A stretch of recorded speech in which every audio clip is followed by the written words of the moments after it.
Nag-amok at walang habas na namaril ang isang lalaki sa Kawit, Cavite kaninang umaga.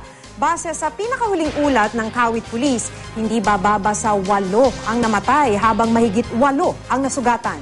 At kabilang sa mga nasawi, ang isang buntis at ilang bata. Nasawi rin ng suspect matapos makipagbarilan sa mga responding pulis. Ayon sa pulisya, nag-inuman kagabi ang suspect na si Ronald Bae at isang nagngangalang John Paul sa Barangay Tabon. Inabot daw sila ng madaling araw sa inuman.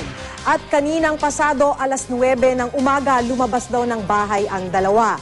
Doon na pinagbabaril daw ng suspect sa hindi pa malamang dahilan ang kanyang mga nakasalubong. Ayon sa mga pulis, kapag nauubusan ng bala ang magasin ng baril ng suspect, binibigyan daw siya ng reload ng kasama niyang si John Paul.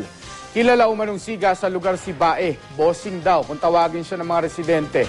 Patuloy na inaalam ngayon ng pulisya ang dahilan ng kanyang pamamaril. Pinaghahanap ngayon ang umano'y kasabwat ni Bae na si John Paul.